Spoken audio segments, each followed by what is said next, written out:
በስመ አብ ወወልድ ወመንፈስ ቅዱስ አሃዱ አምላክ።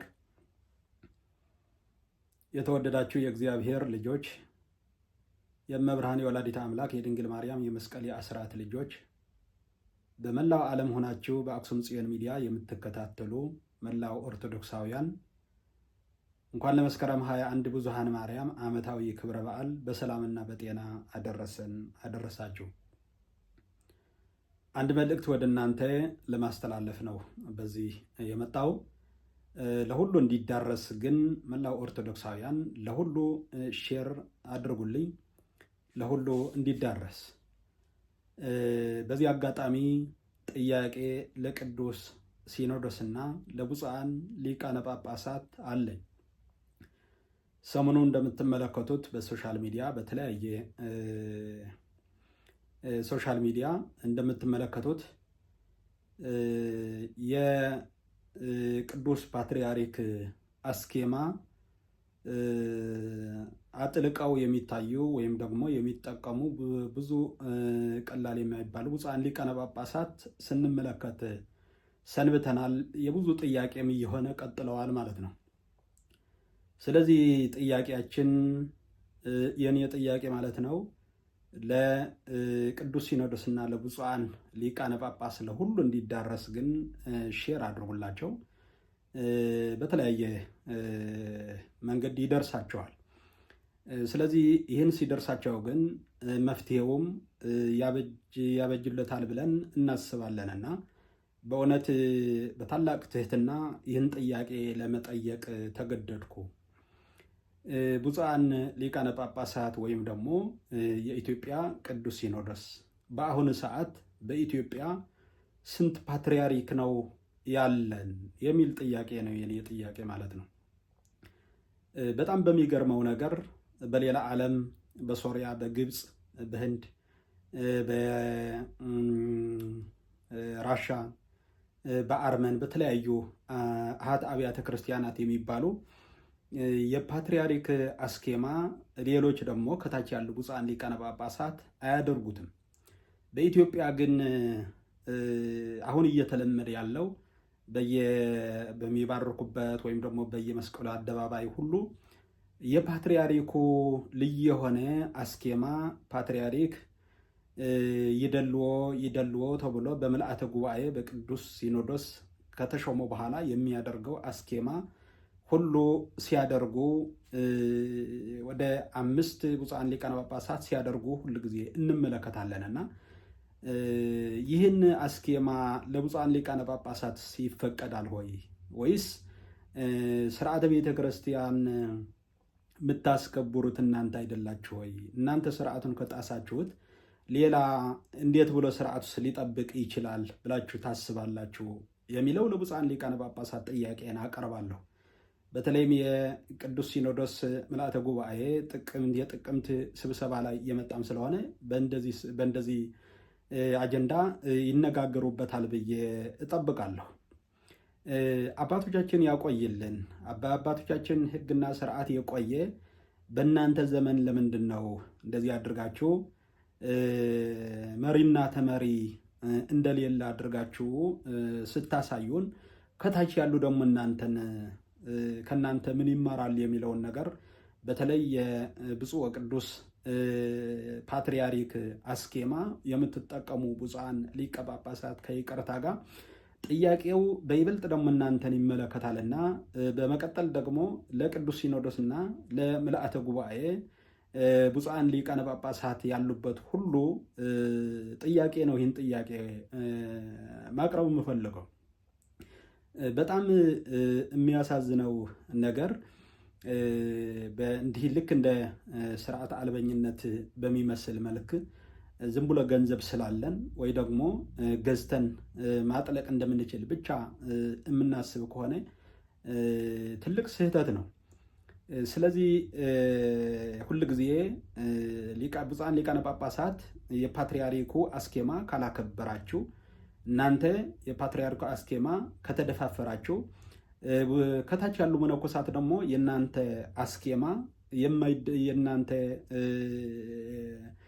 ድስቱ ማለት ነው ወይም ደግሞ አስኬማ የማይደፋፈሩበት ምክንያት አይኖርም ማለት ነው። ስለዚህ እናንተ ስርዓት ስታስተምሩ ሌሎች ደግሞ ከታች ያሉ ስርዓትን ተከትለው ይሄዳሉ፣ እንሄዳለን ሁላችን ማለት ነውና ሁል ጊዜ ማየት ያለብን የቤተ ክርስቲያን መሪና ተመሪ ልክ የቅዱስ ጴጥሮስና ሐዋርያት፣ ቅዱስ ጴጥሮስ የበላይ መሪ ሆኖ ሐዋርያት ደግሞ ተመሪዎች ናቸው ማለት ነው።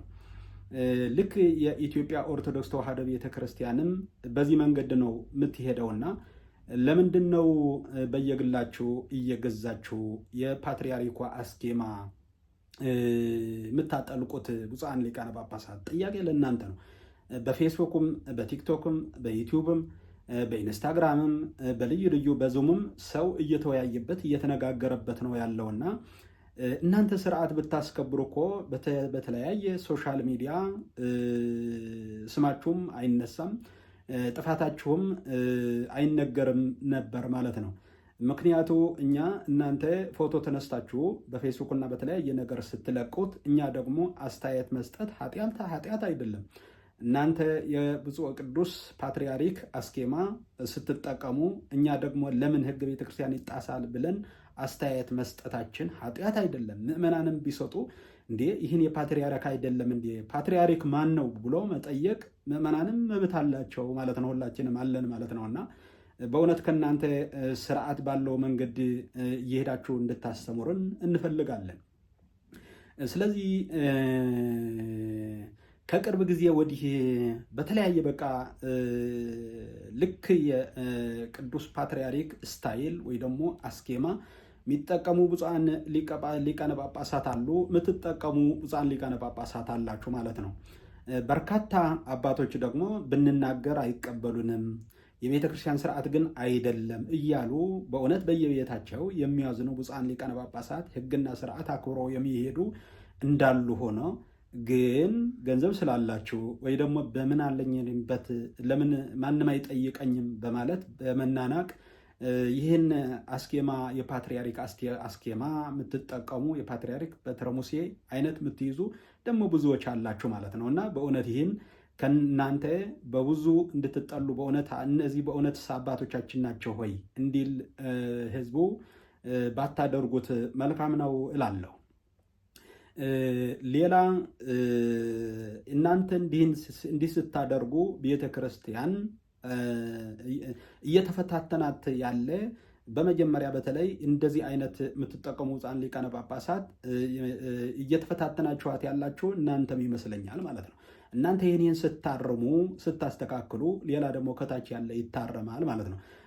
እናንተ ከፊት ለፊት ሆናችሁ ስርዓቱን ካላስያዛችሁ፣ ስርዓቱ ካልጠበቃችሁ፣ እንደ አባቶቻችን ሕግና ስርዓት ካልተመራችሁ ካልመራችሁ፣ ከታች ያለ እናንተን አይቶ ወደ ጥፋት ወደ ገደል ነው የሚገባው ማለት ነውና እናንተ መናገር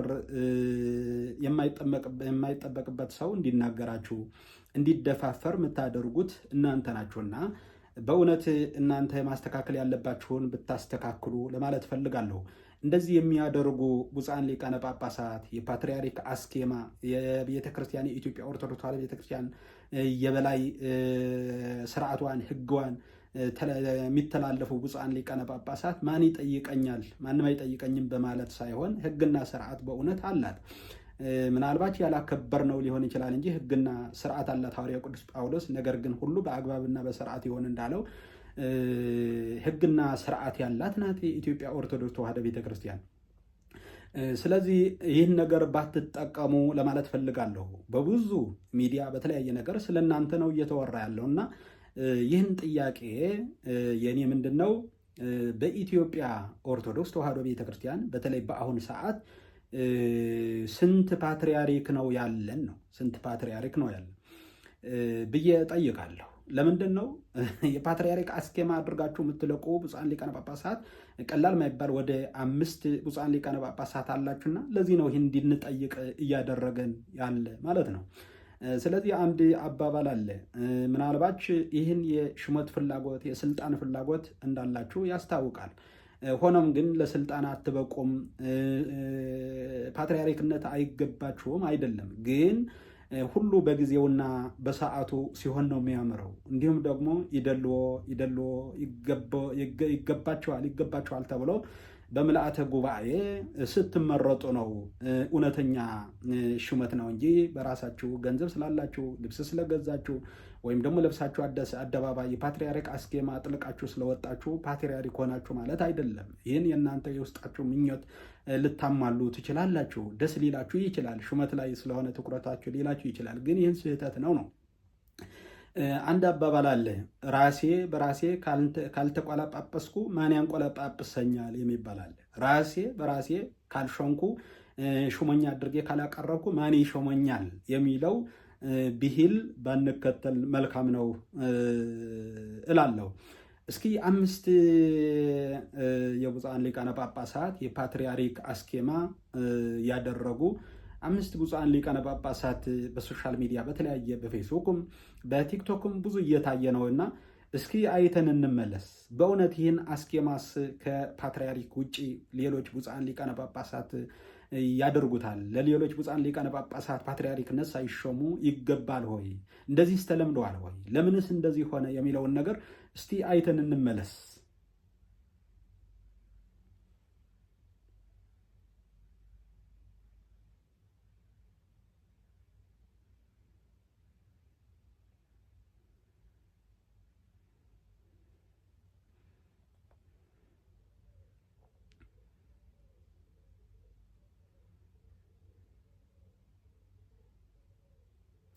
እሺ እንዳያችሁት እንደተመለከታችሁት ነው። በእውነት በጣም ነው የሚገርመው። ለዚህ ነው የብዙ ጥያቄ እየሆነ ያለና ጥያቄያችን ይመለሳል ብለን እንጠብቃለን። ብፁዓን አባቶቻችን እንደዚህ ጥያቄ እየጠየቅን ያለን ስለጠላናችሁ ሳይሆን አባቶቻችን ናችሁ። ግን ከስርዓትና ከሕግ ውጭ ከሆነ ግን ከቤተ ክርስቲያን አትበልጡንም። ቤተ ክርስቲያን እናስቀድማለን ማለት ነው። ሰው ሊሳሳት ይችላል፣ ግለሰቦች ሊሳሳቱ ይችላሉ። ቤተ ክርስቲያን ግን ስለማትሳሳት ደግሟና ቀንናዋ ጠብቀን እንሄዳለን ማለት ነው። እና በዚህ ምክንያት ነው ይህን ሀሳብ ያቀረብኩትና ሁሉ ግን ሼር አድርጉት። በተለይ ምዕመናን ሁላችሁ በመላው ዓለም ሆናችሁ የምትከታተሉ ጥያቄ መልመድ አለብን፣ መጠየቅ አለብን። ህጋዊ በሆነ ጥያቄ ብንጠይቅ መልካም ነው። ሁላችን ይህን እስኪ እንነጋገርበትና ጥያቄያችን በህጋዊ መልክ ለቅዱስ ሲኖዶስ በየቦታው እናቀርባለን ማለት ነው።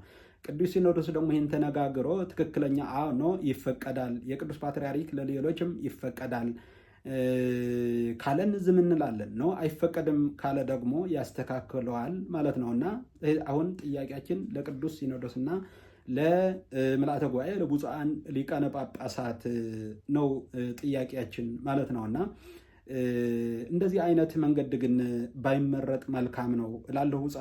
ብፁዓን አባቶቻችን በተለይም የቅዱስ ፓትርያርክ በራሳችሁ ፈቃድ፣ በራሳችሁ ጉልበት፣ በራሳችሁ ገንዘብ ስለገዛችሁት ብቻ እየተጠቀማችሁ ያላችሁ ብፁዓን ሊቃነ ጳጳሳት በትንቢተ ዘካርያስ እንዲህ ይላል። በትንቢተ ዘካርያስ ምዕራፍ 1 ቁጥር 4 ላይ እንዲህ ይላል። የሰራዊት ጌታ እግዚአብሔር እንዲህ ይላል፣ ከክፉ መንገዳችሁና ከክፉ ስራችሁ ተመለሱ። እነርሱ ግን አልሰሙም፣ እኔንም አላደመጡም፣ እንደነርሱ አትሆኑ ይላል እግዚአብሔር። ይህን ነቢዩ ዘካርያስ የተናገረው ነውና በእውነት ከክፉ መንገዳችሁና ከክፉ ስራችሁ ተመለሱ ነው። ለእናንተ የማይገባ አታድርጉ።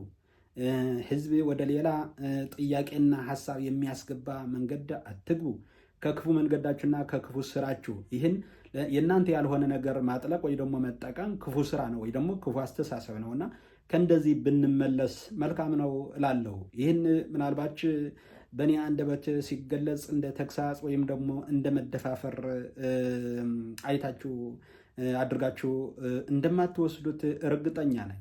እናንተ የቅዱስ ፓትርያርኩ አንስታችሁ ስትለብሱ ድፍረት ነው ካላላችሁ የኔ ንግግር ደግሞ ኖ በምን ተጀመረ፣ ለምን እንዲሆነ ብሎ መናገር ስህተት ሊሆን በፍጹም አይችልምና በእውነት ለሁላችን አንድ የምታደርገን ቅድስት ቤተ ክርስቲያናችን ናት። ለሁላችን አንድ የሚያደርገን ዶግማው ቀኖናው ያላት ቅድስት ቤተ ክርስቲያናችን ተዋህዶ እምነታችን ናትና በእውነት ይህን ስርዓቱ ደግሞ ለሁላችን እኩል የሚያደርግ ነውና እናንተ ስርዓቱን ስታከብሩ ሌሎቹን ያከብራሉ ብዬ አስባለሁ።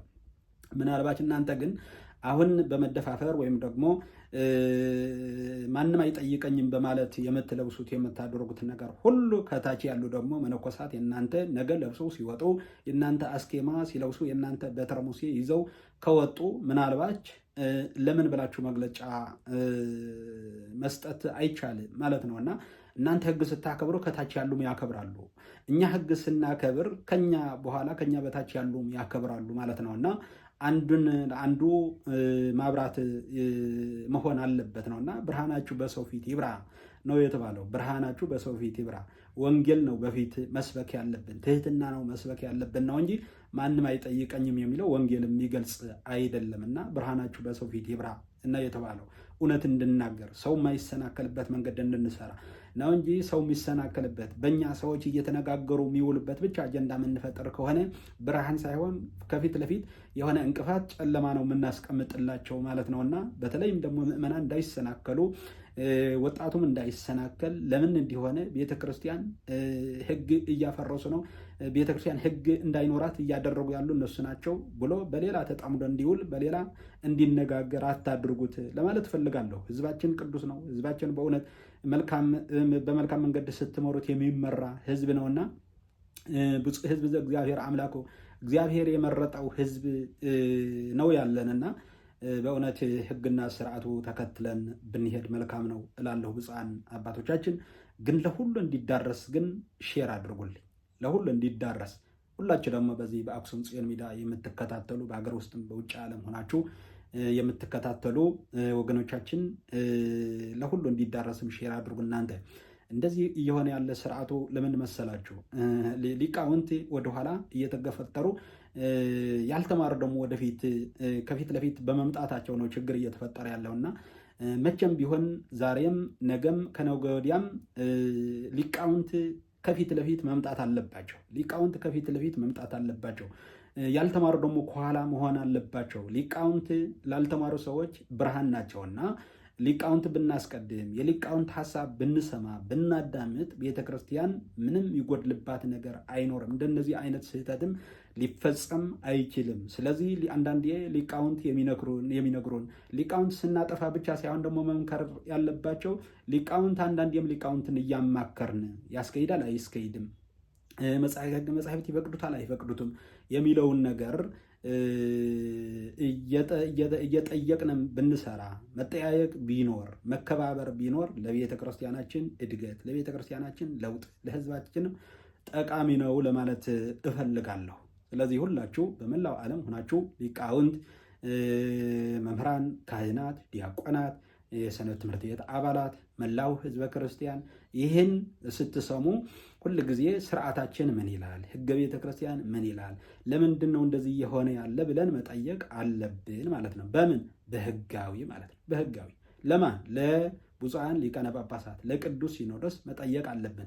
ሚስተካከል ያለበትን እንደዚህ አይነት አንዳንድ ወጣ ያለ ሕግ ሲሰራ እንዲስተካከል እንዲያስተካክሉ በመፈራራት ሳይሆን ሕግና ሕገ ቤተ ክርስቲያን በተመሰረተ መሰረት በማድረግ የሚስተካከልም እንዲስተካከል ሁል ጊዜ ጥያቄያችን ነው። ሁላችንም ስላዳመጣችሁኝ እግዚአብሔር ከሁላችን ጋር ይሁን። ወስብሐት ለእግዚአብሔር ወለወላዲቱ ድንግል ወለመስቀሉ ክቡር አሜን።